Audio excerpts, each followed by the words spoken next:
নমস্কার বন্ধুরা, স্বপ্না ফ্যামিলি ব্লগে তোমাদের সবাইকে স্বাগত জানাই। বন্ধুরা, তোমরা কেমন আছো? আশা করি তোমরা ভালো আছো। আমিও খুব ভালো আছি। তো আজকে একটা বিশেষ দিন। তো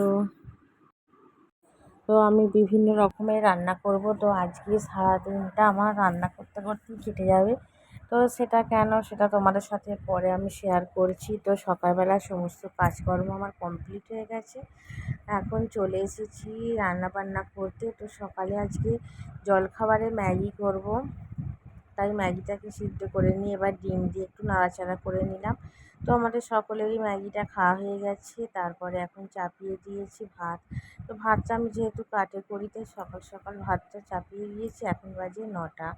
তো খুব তাড়াতাড়ি উঠেছি, কারণ আজকে বলেইছি একটা বিশেষ দিন, তার উপর সারাদিন রান্নাবান্না থাকবে। তো ভাত ওখানে হয়ে গেছে। তো এখানে চাপিয়ে দিয়েছি মাংস। তো এটা হচ্ছে মুরগির মাংস। তার আগে কিন্তু আমার অনেক কিছু রান্না হয়ে গেছে, আর কড়াটার অবস্থা দেখে বুঝতেই পারছো যে অনেক কিছু রান্না হয়েছে। তো এটা হচ্ছে মাছের ঝাল, তারপরে এখানে কুমড়ো ভাজা, আলু ভাজা, বেগুন ভাজা, করলা ভাজা রান্না করেছি, ডাল হয়েছে।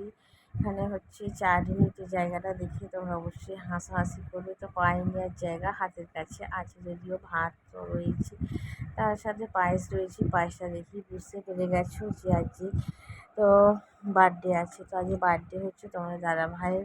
প্রথমে পায়েস, তারপর মাংস, এখানে হয়েছে নোটে শাকের তরকারি, মাছের ঝাল, স্যালাড, তার সাথে মুগ ডাল, চাটনি, পাঁপড়, দই, মিষ্টি, তারপরে রয়েছে ভাত, আলু ভাজা, বেগুন ভাজা, তার সাথে কুমড়ো ভাজা আর করলা ভাজা। তো এইসব রান্না করেছি।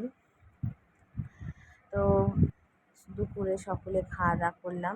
তারপর এটা সন্ধেবেলা তো মোমো কিনে নিয়ে এসেছিলো তোমাদের দাদাভাই। তো মোমো, তার সাথে সস, এই খাওয়া হচ্ছে। তো আমাদের ভাজা মোমো খেয়েছি, আর এখানে সিদ্ধ মোমোও নিয়ে এসেছি দু রকমের কালারে। এটা হচ্ছে ফিশ কাটলেট, আর এটা হচ্ছে চিকেন কাটলেট। তার সাথে এখানে স্যুপ রয়েছে। তো এইসব খাওয়া দাওয়া হচ্ছে আমাদের।